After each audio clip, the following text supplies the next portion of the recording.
What up, everybody? Welcome back to Jayfabe Wrestling now. We're in the 25th episode of Rebooking Every WrestleMania. That means we're rebooking WrestleMania 25. I believe it was billed as the 25th anniversary. It took place on April 5th, 2009 in Houston, Texas. The attendance was roughly 72,744. Buy rate around 960,000. And let's get into the card.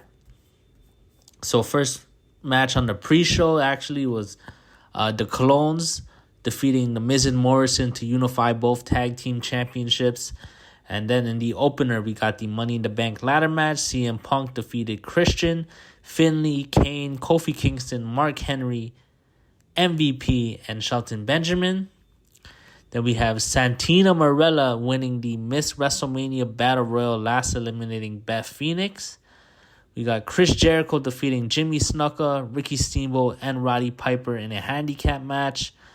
We got Matt Hardy defeating Jeff Hardy in an Extreme Rules match. We got Rey Mysterio defeating JBL to win the Intercontinental Championship in 21 seconds. We got The Undertaker defeating Shawn Michaels for the World Heavyweight Championship. John Cena defeated The Big Show and the champion Edge to win the World Heavyweight Championship. And in the main event, Triple H defeated Randy Orton to retain the WWE Championship. So, yeah, looking at this card, definitely could have been better. First off, just talking about like how they book things. Obviously, Santina Marella, winning the Battle Royal is pretty disrespectful to the women, I think. Rey Mysterio and JBL only going 21 seconds. The World Title match, triple threat match, I think it would have been better probably one-on-one with Cena and Edge. And the title match, obviously this was a personal feud, but you add that rule if Triple H gets DQ'd, he would lose the title, and that just kind of ruins the match. This should have been just a brawl. This is a blood feud, so yeah. There's still some pretty good things though. Obviously, Shawn and Taker were classic, 5 stars. What else can you say? Just a great match. Matt and Jeff was okay as well. It's just, people wanted Christian, I think. So that should have been Christian versus Jeff, but they changed that. Jericho versus the Legends was pretty fun as well, I'd say. But yeah, overall, it was kind of a disappointing card. So I'm going to try and work my magic here and try to rebook WrestleMania 25. All right, the first match, we have the Cruiserweight Championship. So yes, I still have the Cruiserweight Championship. I know they got rid of it in 2007, but I would still keep it around because you still had some solid Cruiserweights here. And also to point out, there's no ECW in my rebookings anymore. I got rid of ECW in 2007. So, yeah. All right. So, yeah, Cruiserweight Championship, we have Brian Kendrick, who was he was an interim WWE champion, I believe, in 2008 during the Scramble match. But here I have him as the Cruiserweight champion versus number 1 contender, Evan Bourne. So, yeah, Evan Bourne just debuted just around this time here, and I would definitely have him go to SmackDown because this is where the Cruiserweight division is. And this would be a good match. We got the cocky, arrogant Brian Kendrick versus, Evan Bourne, the young stud trying to make a name for himself. And you could even have Brian Kendrick during the bill just mock Evan Bourne, say like, "Who are you?" And Evan Bourne could say, I'm true to myself, I don't think I'm like a big star. I don't have to put the word D in front of my name. And then you could also have, Ezekiel Jackson attack Evan Bourne during the build, and maybe on the Go Home SmackDown, Evan Bourne can defeat Ezekiel Jackson here. And I think you give them a nice 5-10 minutes, and Evan Bourne will get the win here. I think this would be a nice star-making moment for Evan Bourne. All right, next up, we got the Women's Championship Miss WrestleMania Battle Royal. So I know in real life, they didn't actually have the Women's Championship on the line. But you know what? I think it would be cool, nice, just to add a little more interest to the match here. Yeah, just keep most of the people the same. I just wouldn't have Santino win. I'd probably have maybe Santino cost Beth Phoenix the match, and someone else could win. I'm just looking at who here could win. Maybe Kelly could win. Yeah, so I'd have Kelly win here. Maybe Santino can cost Beth Phoenix the match, and after the match, Beth Phoenix could hit Santino with the Glam Slam. So kind of a payoff to the Glamarella storyline there. All right, next up, I'm going to keep my tradition of the tag team champions fighting. I know they unified it in real life, but I'm not going to unify it here. Just, simple champ versus champ. We got Crime Time. I believe I'll have them the Raw champions, so that's the World Tag Team Champions versus the Miz and Morrison, the WWE Tag Team Champions. So yeah, simple build here. I think both teams actually had shows on WWE.com. I think Crime Time had Word Up, and the Miz and Morrison had the dirt sheet. So most of the build can be there where they're trying to mock each other and all that. You can have Miz and Morrison dress up as Crime Time, trying to be cool. So yeah, and just have different matches to build. You can have JTG versus the Miz, Shad versus John Morrison. Just mix it up here, and yeah, I think it'd be a fun, entertaining match. I would actually give Crime Time the win here. Give them a feel good win. The Miz and John Morrison, their run was ending quite soon, so maybe this can kind of build some tension for them. All right. Next up, we got the Legends match. We got Ricky Steamboat, Roddy Piper, and Jimmy Snuka versus JBL. Yeah, so instead of Chris Jericho, it's JBL. You could have the same build here. Might even be better because JBL is more of a bully. And yeah, I'd actually have the Legends win. Maybe Ricky Steamboat can counter the clothesline from hell into a roll-up. So the Legends win. They get the feel-good win here. JBL, this is where he quit in real life, so I'd just have him be so shocked and say, you know what, he can't believe he lost to these old guys. He quits, and then you could have Mickey Rourke as well there, because I know they're promoting The Wrestler, the movie. You could have him knock out JBL, so be a nice feel-good moment here, and I think better use of JBL, actually, because I think the Intercontinental Championship could be a much better match. And also, I think JBL would do well. Jericho did well in this role, but I think JBL would also do well. And it'd just be a nice way for him to go out, So, yeah. All right, next up, we got the Money in the Bank ladder match. So, from Raw, I got CM Punk, Kofi Kingston, Kane, and William Regal. And from SmackDown, we got MVP, R-Truth, Finley, and Mark Henry. Yeah, just all these guys are in qualifying matches here. You can have a promo where they're all just talking about who's going to win. Just typical Money in the Bank build here. And it should be a good match. You got CM Punk, you got Kofi Kingston, a couple high flyers here. You got, Finley and Regal, some brawlers, a couple big men in Kane and Mark Henry. You got, MVP and R-Truth as well, who are good, versatile wrestlers. And yeah, this is actually where I have CM Punk win. Last year I had Shelton Benjamin win, but this is where I had CM Punk win. And you could do the same thing where he cashes on Jeff Hardy down the line. All right, next up, we got the Big Show Open Challenge. So Big Show doesn't have a match for WrestleMania. He says he's going to hold an open challenge to anyone on the roster. And this is where I'd have Batista come out. He returned, I believe, the Raw after WrestleMania. But why not have him return here? He deserves a WrestleMania match. Yeah, it could be quick 5-10 minute, big man match. Batista gets the feel-good win. Yeah, all right. Next up, we got the United States Championship match. We got Shelton Benjamin versus Christian. So, yeah, obviously in my rebooking, Shelton would have had a reign with the World Heavyweight Championship. So, and then he would lose it, but he would win the U.S. champion, and he'd say, he's the gold standard around here. And then Christian can come out. He can make his debut, maybe interrupt Shelton. He says, you are the gold standard.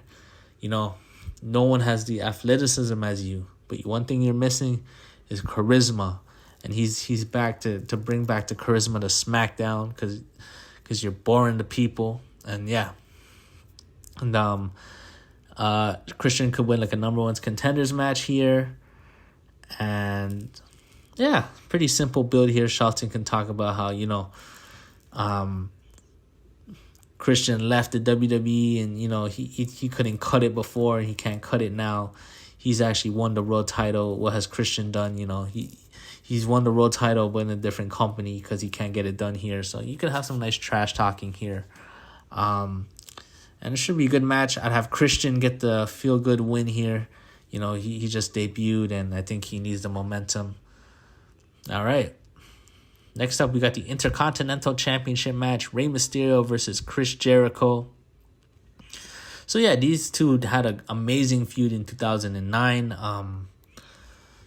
What was it, like Extreme Rules and The Bash? They had like a couple 4-star classic matches. Yeah, I would just start the feud here. I think this would be their first classic match here. You could talk about Chris Jericho can talk about Rey Mysterio and their history in WCW and how like he surpassed Rey Mysterio and he's sick and tired of people saying Rey is like the best, Cruiserweight. He says, Chris Jericho is the one who, he was so good that he got out the Cruiserweight division and he became world champion, defeated The Rock and Stone Cold. And he can start to disrespect like the Lucha Libre style, even try to unmask Rey a couple times. I think it'll be a good match. I'd actually have Jericho get the win here.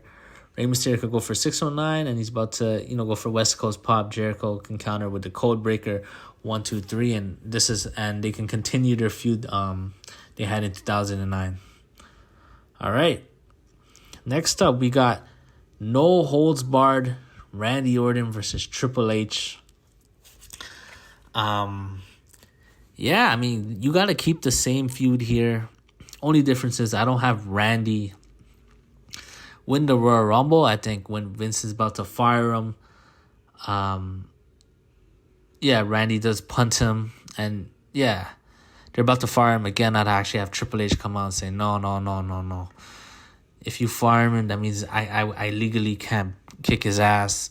So they make the match, Orton versus Triple H. And, you definitely got to keep the same build here where Randy RKO Stephanie McMahon. You could even have Randy and Shane could still have their match here. Also, Randy does, he does give Stephanie a kiss while Triple H is handcuffed. And also the Triple H home invasion. He's beating up Randy at his own house.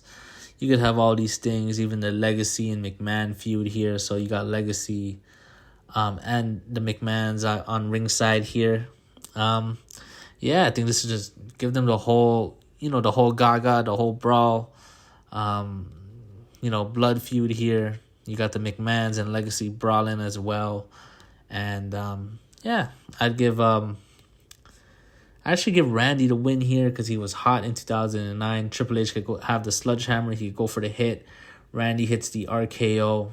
Surprise win, 1, 2, 3. But I think Randy, he definitely deserves the win here. And, 2009 was a big year for him. And, All right, next up we got The Undertaker versus Shawn Michaels. What can I say? I can just say keep it the same. Maybe it was kind of weird though having Shawn fight Vladimir Kozlov to fight The Undertaker. Maybe it can just be a straight up challenge. Shawn says, I'm Mr. WrestleMania, but no one talks about Mr. WrestleMania. They all talk about the streak. And, he says, well, Mr. WrestleMania is going to end the streak. He challenges The Undertaker. Undertaker accepts, he said, you're going to be my next victim, rest in peace, all that stuff. And you could even have that segment there where I believe Shawn and Undertaker, they had a brawl. Shawn was he did some funeral for The Undertaker or something like that. I don't really remember, but you got to keep that in the build. The entrances were awesome as well. Shawn coming in all white and coming from the heavens. And The Undertaker obviously wearing all black, coming from the floor, so it looked like he was coming out from hell. Great match. Obviously, the cameraman botched there. I believe, who was it? Sim Snuka. He couldn't catch the Undertaker, so that could have ended very badly actually. But good thing it didn't. Obviously, the tombstone kick out. Undertaker had that face where he could not believe it. That was like the first time someone kicked out it from a tombstone in a long time. Yeah. So, what can I say? Keep the match the same. Great match. All right. Now we're down to the 2 title matches here. So we got the World Heavyweight Championship. I got the champion Edge versus Matt Hardy. Yes. So Edge regains the title around the Royal Rumble. And Jeff wins the Rumble, right? So people are thinking, oh, it's going to be Jeff versus Edge. And then Edge could be mocking, Matt Hardy, actually saying, you know what? They could have like a segment here where Matt's trying to tell Edge, Jeff is going to beat him. And Edge says, you know what, man? You really don't want him to beat me. You say you want him to, but you really don't, because, Jeff Hardy has overshadowed you in your whole career. And, yeah, no one's going to know who Matt Hardy is, And they can have some couple brawls here. Jeff, can try to break it up and say, I'm gonna beat Edge for you at WrestleMania. But Matt says, you know what, Jeff? I'm proud of you, but something inside me says I want to beat Edge at WrestleMania. And that's when Jeff says, you know what? I have an idea. Next week, he shows up on Raw and says he has jumped ship. And he's going to challenge John Cena. So that opens up a, number 1 contenders elimination chamber match. And Matt Hardy could win the elimination chamber. And that's how we get Edge versus Matt here. Matt could talk about, how Edge ruined his life in 2005. He almost got him fired. But, he will not die. He could talk about how, Edge kind of banished him from Raw. But he's still here. He's on SmackDown now. And, he wants to win the World Heavyweight Championship. And, Edge can just mock, Matt Hardy, saying, bragging about how he took his women and that he has no shot and that, he's the lesser Hardy.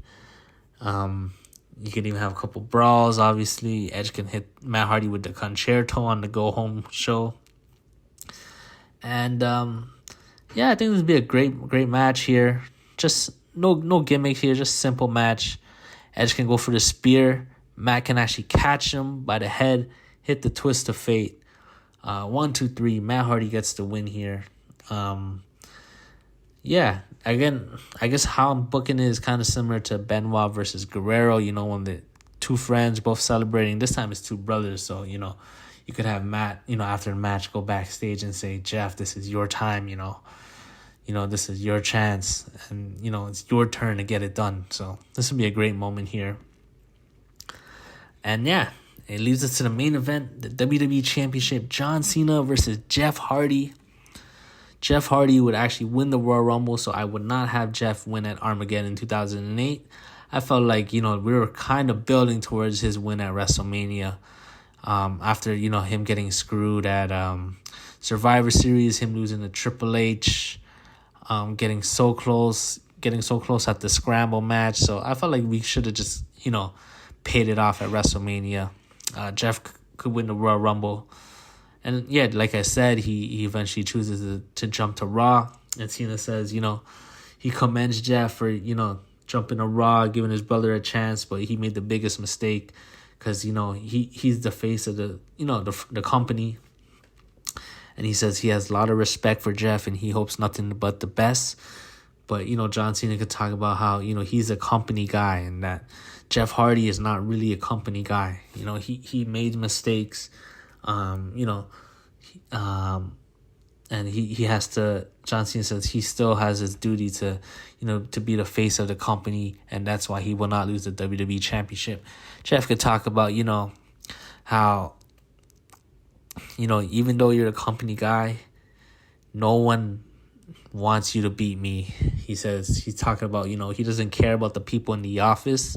He cares about the fans that pay their hard-earned money, to watch me on TV, in person, that embrace him for, his mistakes in life. And he can talk about all the, all the things he had to deal with. I believe his house got on fire and his dog actually died. So he can mention how, this is his chance to redeem himself from all his mistakes, and he's going to get it done. Kind of similar. I don't know if you guys saw the Eddie Guerrero promo with Brock, where he's talking about this is his chance to redeem himself to his family. And, Jeff could talk about he is addicted. He's addicted to the WWE Championship. And yeah. And they could, have a couple tag matches where they team up and there's like miscommunication here. Go home show. They could shake hands, but Cena could hit him with the FU and do the "you can't see me" sign. Not sign, the "you can't see me" taunt. And yeah, I think this would be a great match. Just think about Cena's great matches. Him versus Bryan, him versus Punk, him versus RVD. It was always a similar thing where he fought like a smaller guy, but the smaller guy was, the fan favorite. Everyone wanted the smaller guy to win. So you could just, have that same formula here. Great match. Cena can go for the AA. Jeff could land on his feet, twist of fate, go for the swanton. 1, 2, 3. Jeff wins. And after Matt could come out, they both have their world titles. They can hug and embrace. And yeah, that's the show. So yeah, guys, let me know what you guys think about my card. I think my card, I think it's a little better. I think I improved the Triple H Randy match. I improved the Intercontinental Championship match. There was no U.S. title match, so I added that. I gave Christian a big role because he's returning here. Gave Batista a role here. Got Big Show out of the world title match, but still gave him like a fun match with Batista. Obviously, I changed Jericho to JBL for the Legends match, but I think Legends match will still be good. And I also think, the Intercontinental Championship, what an improvement there. Where we go from, 21-second match to like a nice 15-20 minute classic. I improved the Women's Battle Royal, I believe, not having Santino win. Have a nice Cruiserweight Championship match to start the show. Have two great storylines for the world title. The world title storylines, especially with the World Heavyweight Champion, it was kind of weird with Vicky, cheating on Edge with Big Show, and John Cena was kind of like the third wheel there. That was a weird storyline. Here, we have a personal feud with Edge and Matt Hardy, and the main event is a formula that always works: Cena versus the fan favorite, and the fan favorite gets to win. Also, it's a storybook, kind of ending for the Hardy Boys here. They both reached the mountaintop. Jeff. He definitely deserved to, and he definitely was going to reach the mountaintop. But I definitely think Matt Hardy also, the work he's put in as a single star when he returned in 2005, I think he deserved it as well. So, yeah, guys, that is my card. Let me know what you think, and I'm going to run down the card for you all right now. So we got for the Cruiserweight Championship, Brian Kendrick versus Evan Bourne. For the Women's Championship, the Miss WrestleMania Battle Royal. Battle of the Tag Team Champions, Crime Time versus The Miz and John Morrison. Handicap match, Ricky Steamboat, Roddy Piper, and Jimmy Snuka versus JBL. Money in the Bank ladder match, CM Punk versus Kofi Kingston versus Kane versus William Regal versus MVP versus R-Truth versus Finley versus Mark Henry. Big Show's Open Challenge, Batista versus The Big Show. For the United States Championship, Shelton Benjamin versus Christian. For the Intercontinental Championship, Rey Mysterio versus Chris Jericho. No Holds Barred match, Randy Orton versus Triple H. The Undertaker versus Shawn Michaels. For the World Heavyweight Championship, Edge versus Matt Hardy. And for the WWE Championship, John Cena versus Jeff Hardy. Yeah, guys, that is my card. Let me know what you guys think. Appreciate the support, and look out for the next one. Peace.